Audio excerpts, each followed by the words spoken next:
Destiny versus King Shore. The bead that broke the chains. An African tale of vengeance, courage, freedom, and forgiveness. The rise of a legend who turned pain into purpose. The clash of swords echoed through the land. Destiny and his men moved like lightning, fought like lions, and roared like thunder.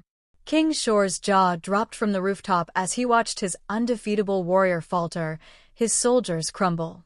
King Shore watched in disbelief as his best fighters began to lose ground. His undefeatable chief warrior falter, breathless, bloodied, and weak. Yaku's warriors fell one after the other. Some fled. Some cried. Unable to watch the shame any longer, King Shore came down from the rooftop. He ran forward, barefoot, cloth undone, his crown missing. Threw himself on the ground, knelt before King Destiny, lifted his hands in surrender, and cried out, "We surrender. Please spare us. Enough blood. Do with us as you please. We are now your slaves." Welcome to AfriFun Tale, where ancient echoes and untold truths come alive through powerful African stories. These are not just tales, they are mirrors of our destiny, voices of our ancestors, and warnings wrapped in wisdom. Before we begin, comment your thoughts and opinions in the comments section below. Don't forget to subscribe, like, and tap the notification bell, because every story here could be the one that awakens your soul. Now, open your heart, quiet your mind, and listen closely. For the tale you are about to hear may change how you see life forever. The first part of this powerful tale brought us through pain, through the forest, and into the birth of a warrior called Destiny, a child born in the wild, raised among animals, and filled with a fire that even the jungle respected. Now, the forest stands quiet. A new day has come. Destiny, now a strong, bold man, woke up early before the sun touched the leaves. Set off for a mission that had lived in his chest like a burning coal. He tied his father's beads around his neck, slung a handmade animal skin bag over his shoulder. His clothes were nothing but leaves and patched skins from fallen creatures, and inside his bag were fruits, smoked bush meat, and dried herbs, little things that kept a warrior's strength when the road became lonely. His animal friends gathered around him. The monkeys, the leopard, even the parrot who always mimicked his laugh. They didn't need to be told, they knew. This was goodbye. One after the other, they followed him to the edge of the forest. No one said a word. When they got to the boundary, Destiny turned around, knelt, and touched the soil. He whispered, "I will return. Not as a mere man, but as your king." He stepped out into the long, winding path that led to the feared village of Yaku, the land that kept his father in chains. Now, in the village of Yaku, warriors were preparing for farming. Just as his mother told him, Destiny knew their customs. Every warrior trained some slaves in combat, so he hid in the bushes by the path they used to reach the farms. When they passed, he quietly slipped into their midst, blending in like one of them. Day by day, he joined them. He acted like a slave, behaved calmly, worked hard, and watched everything. He paid attention, especially when they practiced fighting. Destiny noticed one man, the chief warrior. A man feared and respected. And somehow, this man noticed Destiny too. Soon, Destiny became his favorite. He ran errands, fetched tools, even stood by the edge of the battleground, carrying the warrior's weapons while he trained others. But Destiny was not just holding tools, he was learning, watching, studying, storing every move in his soul. Slowly, Destiny learned every move, how to block a blow, how to twist a wrist, how to strike and retreat. He was not just learning to fight, he was becoming a weapon. Day after day, month after month, one day, when he felt ready. That night, under a moon that blinked like a wise elder, Destiny disappeared into a new land. A virgin forest, untouched, unspoiled, unknown. There he stayed, alone at first, surviving like the evil forest had raised him. But hunters on their chase stumbled on him. Fascinated by his strength and spirit, they stayed. Farmers joined too. One by one, Men of purpose gathered. Little by little, the place began to grow. Tents became huts. Huts became compounds. Destiny became a leader. And according to the old ways, whoever first discovers a land becomes its king. They called him King Destiny of Freedom Land. He trained the men in the way of war, the way he had watched and learned. His soul grew stronger, his hands firmer, and the fire in his eyes burned brighter.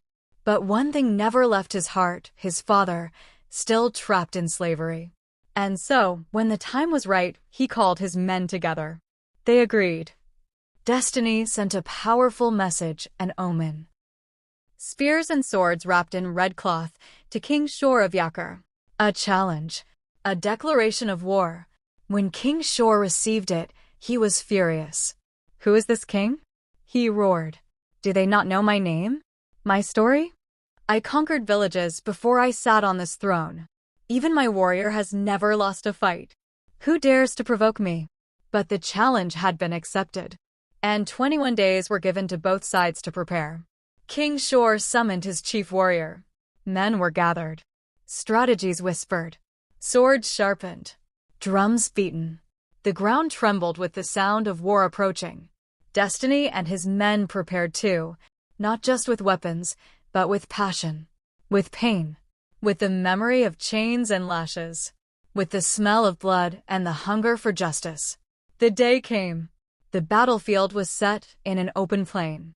The chief warrior stood with his well-armed fighters lined up. On a vast open battlefield under the wide blue sky, King Shor sat atop his palace roof to witness the battle while his warrior stood armed with his well-armed fighters. Across the field came King Destiny and his men, marching with silence and strength. He didn't come with royal robes. He came as a warrior, leading from the front. His men were fierce, focused, and ready to die for freedom. And then, war broke loose. The clash of swords echoed through the land. Destiny and his men moved like lightning, fought like lions, and roared like thunder. King Shor's jaw dropped from the rooftop as he watched his undefeatable warrior falter, his soldiers crumble. King Shor watched in disbelief as his best fighters began to lose ground. His undefeatable chief warrior falter, breathless, bloodied, and weak. Yaku's warriors fell one after the other. Some fled. Some cried. Unable to watch the shame any longer, King Shor came down from the rooftop. He ran forward, barefoot, cloth undone, his crown missing. Threw himself on the ground, knelt before King Destiny, lifted his hands in surrender, and cried out, "We surrender. Please spare us. Enough blood. Do with us as you please. We are now your slaves." The whole field went silent. Every warrior, every slave, every elder, the whole villagers of Yaku sat quietly on the dry earth, awaiting their fate. But Destiny didn't raise his sword. He raised his hand and marched straight to the palace. There, he tore open the doors of captivity and set the slaves free. His eyes scanned the broken, tired faces until he saw his father, old, tired, and bent. The moment their eyes met, time stopped. Kuma stood still, disbelief soaking his bones. "Son, is that really you? How is your mother? Is she still alive in the evil forest?" Tears raced down their cheeks. Destiny ran to him, embraced him tightly. "Father," he whispered. "My mother is late, but she sent her greetings. She loves you." The man cried like a child. He held Destiny, trembling. The moment was sacred. Even the wind stopped blowing, and all eyes watched a reunion that only heaven could have written. Then, Destiny turned. With his father on the right and his men behind, he returned to the battlefield. He faced King Shor. His face was stone. His eyes were fire. There, he revealed his true name, his story, his scars. King Shor and his chief warrior stood frozen, mouths wide open. "You have done evil," King Destiny said. "To me, to my parents, to this land. You killed. You enslaved. You ruined dreams. What punishment do you deserve?" King Shor, broken, trembling, fell again to his knees. "Kill me if you must," he cried. "I deserve it. Behead me if it pleases your heart. I have wronged your family. I have wronged the world." But Destiny replied with words that shook even the stones beneath their feet. "I will not kill you. I will not make you or your people slaves. I will not return evil for evil. That will make me like you. Enough blood has been shed. Enough pain has been passed. Today, slavery ends. We are all equal before God. Slavery is man-made, not heaven-sent." The people gasped. Many cried. The villagers dropped their heads in shame, but also in peace. A great silence fell over the land. From today, Destiny continued, both villages shall become one, bound by peace, not blood. This land shall be called Freedom Land. This is what my mother dreamed of. He turned to the sky. "Mother," he whispered, "I did it. Your words didn't die. Your hope is alive. You are not a slave. You are a queen.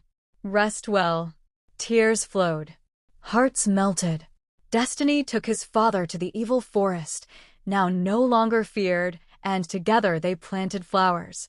They visited Lebe's grave and built a tall statue of her with a big round belly, carved from stone, standing proud with a sign, "Lebe the brave woman."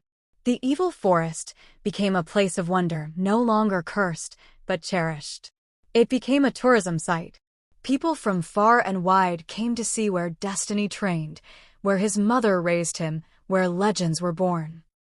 Under King Destiny's rule, Freedom Land flourished. There was no throne taller than love, no chain stronger than unity. Peace reigned, justice lived, and the story of a boy raised in wilderness who became a king became the tale parents told their children by moonlight. If this story touched you, don't just scroll past. Like, subscribe, and share this tale with someone who needs courage today. Turn on notifications for more African spiritual stories from AfriFunTale, where legends live forever. Tell us in the comments, what would you have done if you were in Destiny's shoes? Remember, every bead tells a story. Every child carries a legacy. And every chain can be broken.